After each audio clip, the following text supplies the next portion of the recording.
Hello everyone, Toridey. I am Arnold from the Golden Church. Arnold, I'm originally from Cameroon. Um, Grew up Douala,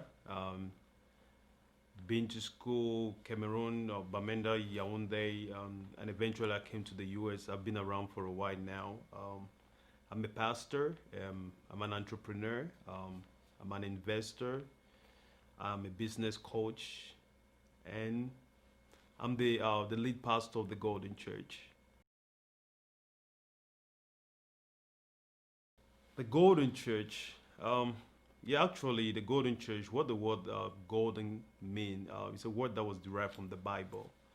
It simply means something that is durable, something that is non-perishable, something of a greater value, something that is prestigious in a way, luxurious, long-lasting. So when we envision a golden church, we envision a people that will represent all the aforementioned description, people that are durable, people that are stable, people of distinctive quality, people that are of a higher worth, and people that can sustain, they can survive, and they can outlast difficult days.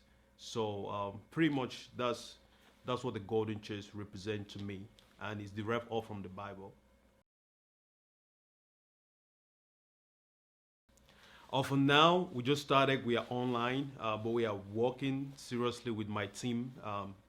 We are trying to get an actual location, and as time goes, we're gonna keep you guys informed. But it's gonna be around the Dallas area for now, so we are working on that seriously. But for now, we do meet every Sunday. You can check me on Facebook, the Golden Church page, my personal page, Arnold Atanga.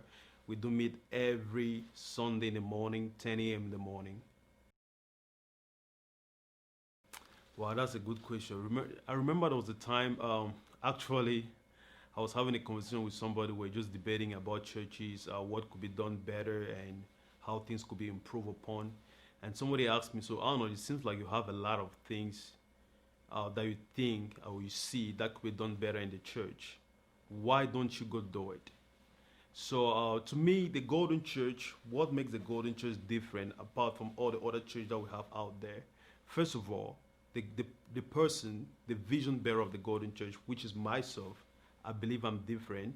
And the Golden Church is a mirror of my experiences and my understanding of scriptures, which I believe it is different because it has to do with the time in which we live. I feel like I'm shaped and to better address the situation that we are experiencing at the moment. And the Golden Church is a church that is just a church of people, broken people. It's not a church of perfect people. It's a church that everybody can feel welcome. It's not a church of superhero. It's a church where we believe everybody is equal. We believe we are all saved by grace.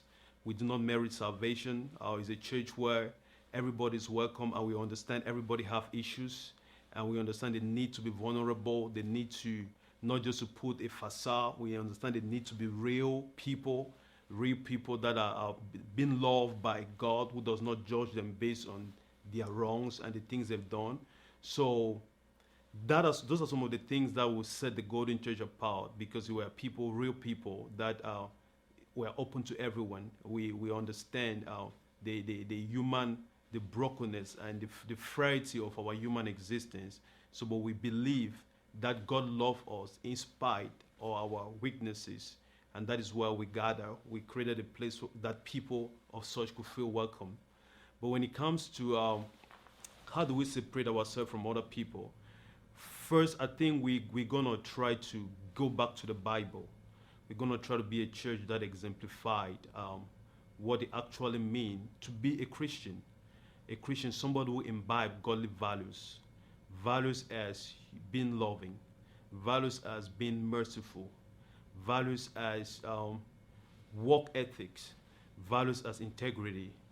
Values as caring for the weak, and values as fighting for justice, values as extending a helping hand to those that are in need, sharing empathy and sympathy to people that need it the most. We distinguish ourselves because we're a church that put people first. We put people first above our agenda. We put people first above our religious affiliation. You do not have to be a member of the Golden Church for us to extend our love to you. You don't have to be a member of the Golden Church for us to have your best interest at heart. We are a church that have the best interest at heart for people. The people are the most important thing. We work hard to serve people, to make sure we help people to discover who they are and to deploy themselves to fulfill the most highest aspiration and to become everything God has made them to be. So we are a church that does not just focus on the spiritual aspect of people, but we focus on life, the whole 9 yards, life in its entirety. We believe, apart from the spiritual life, people do have a financial life that God care about. They do have an emotional life that God do care about as well. They do have like the relationships. They're just your normal human being that are living and that are trying to bring about or represent God in different facets of their life. So the Golden Church, we are out to help people to walk in those different areas and to do it in a way that is pleasing to God. But we do not just believe the spiritual life is separate from your social life, from your relationship. We believe it's a lifestyle. The kingdom of God, the gospel is a lifestyle. Everything comes together. It's just one person, and the one person that has different layers, and we do concern to see you being maximized in all those areas of your life. Arnold, as a coach, what do you mean by coaching? First of all, is to help people to discover themselves and to help people to achieve their goals. So I help people to achieve their goals in business because I'm in business myself, and be it business goal, be it personal goal. So my goal is not to give people a vision, but it's to help them to be clear on their goals or on the things they want to achieve, and to give them a proven track or a path that could help them to achieve that goal. And secondly, to hold them accountable, to make sure, or have an eye on them, I check in with them to make sure, hey, this is what we plan to do. What are you doing? Where are you at? How can we improve upon this? What could be done better? You know, just to hold their hands to take them where they are going. That's principally the job of a coach. Be there with them, give them the guide, help them to set a goal for themselves, help them to discover their vision, what they are passionate about, what they want to do, help them to derive a plan.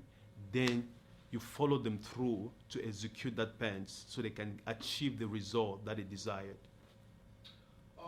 Why do you think it's... I think it's very important to have a coach because sometimes we just need somebody to hold us accountable. It is very easy for us to be laid back or just to be lazy to follow through on our plans. But you need that extra person that has an experience, somebody who've gone ahead of you, somebody who've achieved what you're trying to achieve. For that person to come and not just to give you a blueprint on how to achieve that thing, but to hold your hands, to be like, you know what, I'm going to be with you. I'm going to make sure we execute on these steps. We follow the steps by steps till we achieve that goal. So it's very important to have that person that can make the path clear, because sometimes we get frustrated, overwhelmed because we don't see the how. We don't see the how on how to get from A to Z. But the coach is a person that does not just teach you the how. It's somebody who have applied the how into his life, and now he's like, hey, this is the way you have to do it because I've done it. I can guarantee you if you follow these steps and this step, you will get to your result. Not just that, I will hold your hands. I will make sure you have everything that you need, the right discipline, the right time management, all those things put together to make sure you achieve your goal. Who am I when it comes to finances? I have a background in finance. To me, I think money is important, even when it comes to life and it comes to the things of God. I really do feel money is important. It's an important ingredient. Even as the Bible says, like, money answers all things. If something is a thing, there is a need for money.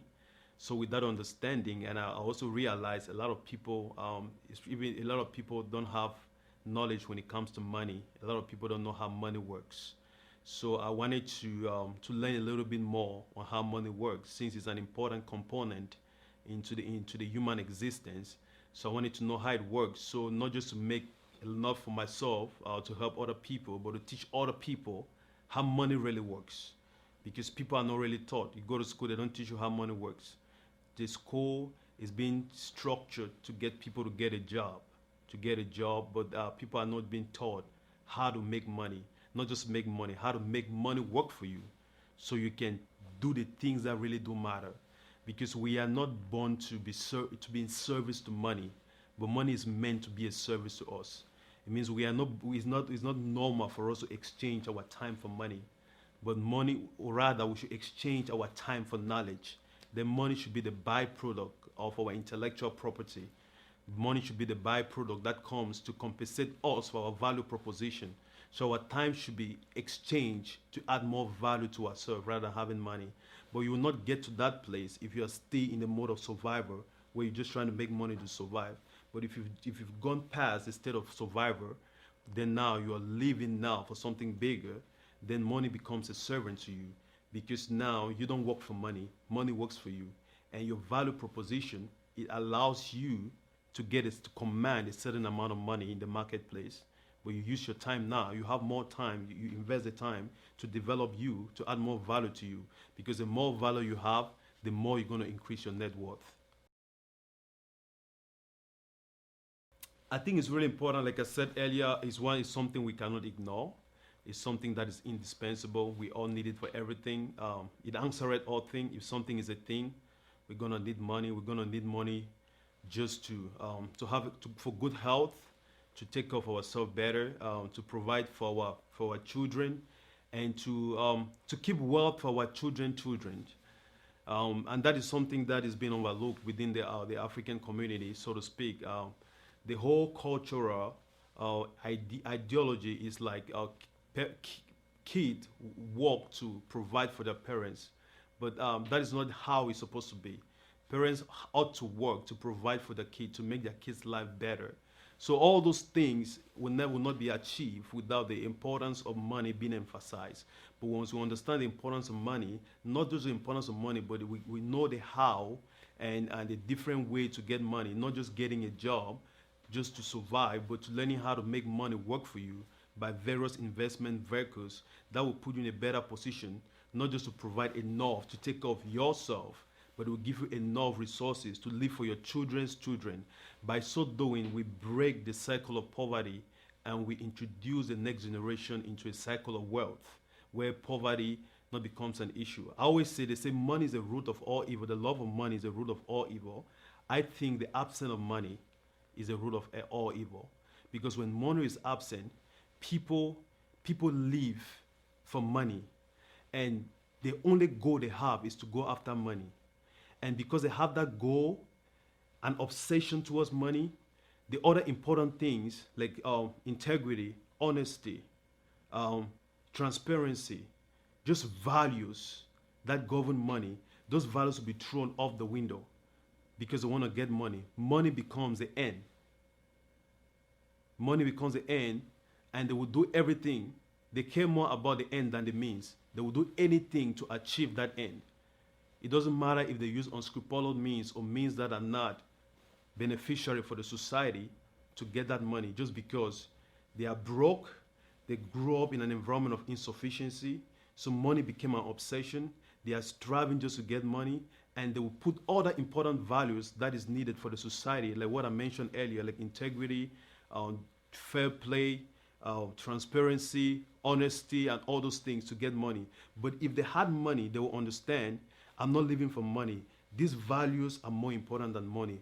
My wealth as a person is not a representation of how much money I have, but my wealth as a person is a representation of the values that I possess. What makes a great nation is not the amount of wealth that they've accumulated, but is the value, the wealth of the people, the amount of virtue, the amount of values like integrity, transparency, honesty, trust. That is what makes a great nation, and that is what makes a great people. But if people grow in an absence of money, to them, money is the obsession. Life is just all about money. But life is not all about money. Life is to live for a higher aspiration. Is to live to be in service to all those virtues that we make mention of. Because what really makes you as a person are the virtues that you imbibe or the virtues that you uphold, as opposed to the amount of money you have in your bank account. The world of finance is broad, so to speak. A financial consultant could range anywhere from somebody being just a financial planner. A financial planner, somebody could be on the investment side, an investment consultant, and somebody could be into insurance as well. Insurance is still part of finance. So, but I especially am more focused on the investment side. So when it comes to the like of how to manage a portfolio of asset, or how to invest into the stock market or the different financial market out there, such as the stock market, we have derivatives, we have options, we have treasury bills, we have bonds, convertible bonds, non-convertible bonds, and all the like. When it comes to all those different classes of financial assets, I am in that. I'm more towards the investment side. We have as well cryptocurrency, which is a big deal now. We have foreign exchange, trading different one currencies to the other. So that I can give more advice when it comes to how to invest your money, how to grow wealth, how to trade, what companies to invest to, what to look into a company if you want to hold your money into a long-term portfolio, as opposed to if you want to hold your money in a short-term portfolio. Even if you just want to get quick cash, you just want to make money, you want to exchange your job by trading, because you can do that as well.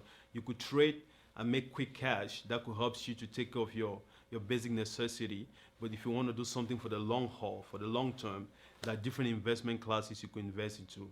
There's exchange traded fund, there are mutual funds. There's a whole lot of them. So I'm the guy, I'm the person to talk to if you want to know more about how to invest your money, what to invest in, the different classes of asset, all those things that has to do with investment. I can give you one or two things about that. Might not be a whole lot, but I know quite a few things. Trust me. A good leader first is somebody who know how to lead themselves. A good leader is somebody who is free. Somebody who is free, who is emotionally free, who is mentally free. Somebody who has a high self-concept, a high self-worth, and a high self-esteem. And you'll be like, why will you say a good leader is somebody who have all those qualities, high self-esteem, high self-worth, high self-concept, and somebody who is free, as opposed to just going and just be like somebody who did this, who did that, somebody who was helping people. No. Before going to what you do and how you relate to people, what really matters is the person, who the leader is. A leader that does not have all the above mentioned qualities, like somebody who have a high self-esteem, somebody who have a high self-concept, somebody who have a high self-worth. If a leader, somebody who is free, if a leader does not imbibe all those qualities, that leader will become an oppressor as opposed to helping the people. Because like he is not healthy enough to separate himself from his position of leadership. But a leader who have a good self-esteem, self-concept, he separates himself from the position of leadership. So he's not defined by his position. And he's not threatened by the rising of other people because of his position. So he's better served. He's placed in a better place to serve people, to be there for people, and he's not intimidated by people. He's not all about his own gain, because he's fully defined in himself. He's solid in his identity. So he's better placed to serve the people. He's free because he does not depend on people to make him feel important. He does not need to have many people. He does not need to bring down other people to make him feel important. But on the contrary, Leaders who are not healthy emotionally and they don't have a good self-esteem, they depend on all those extenuating circumstances to define them as a person. And when those things are threatened, then they go to the extreme to oppress people. They go to the extreme to control people because they want to make sure people go beneath them so they can feel important. They want to make sure people go beneath them so they can have a good self-concept. They will go to the extreme to oppress people, to make people so people can stay low because they are defined by money. They are defined by all the external things, and they will protect that. And if anybody try to go above them, they will make sure they restrict certain resources from people so they can be the only one to have more money, because to them, that self-esteem and self-worth is defined by money. And if they don't have money, they won't feel as important. So they will want to be the only person that possesses all the money so they can feel important, because to them, their leadership is defined by how much money they have. Or their leadership might be defined by how much people they have. They will do every other thing to control people, to keep many people around them, because they are defined by those things, because they have the void of a self-esteem, self-worth, self-concept. They are not free. A true leader is the one that is free, that have a healthy self-esteem, that have a high healthy self-concept, that have a healthy self-worth. He's not dependent on the things around him. Once they have all that, then they are well placed to serve people. They are well placed to put people first over themselves. They are well placed to love people and to want to see people go ahead of them, as opposed to trying to put people down so they can sit on top of people. They put people first. They want to see people grow.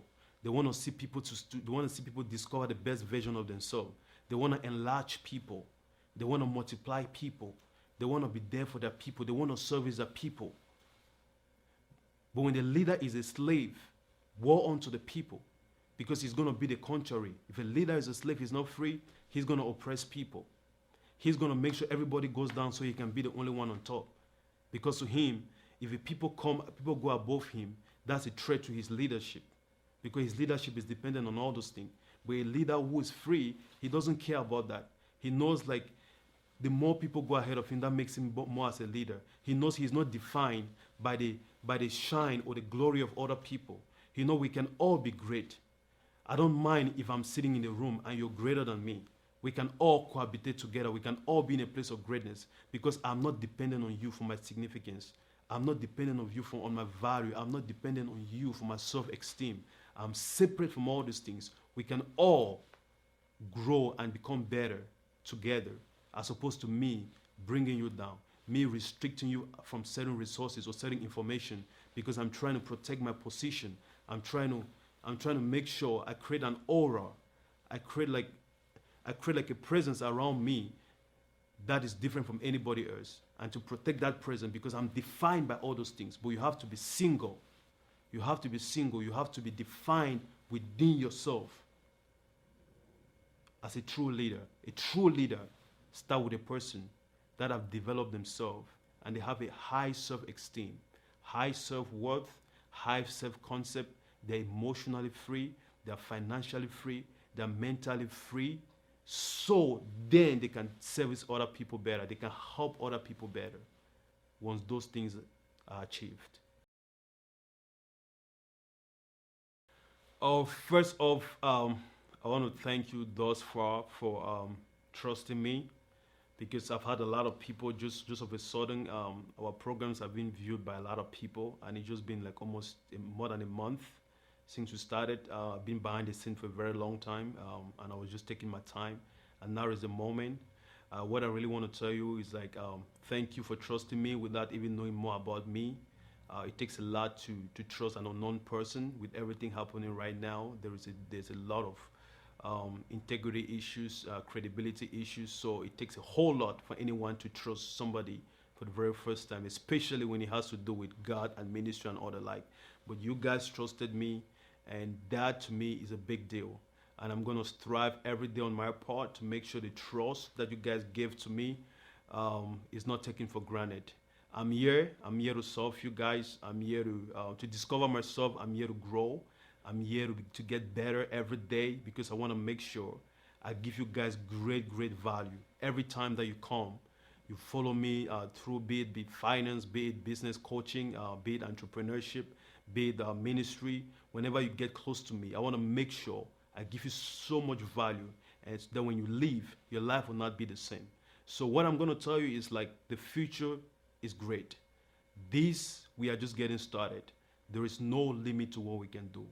We are in for real, and we are in for something big. So if you're lagging behind, join the bandwagon. We are literally going to make a difference.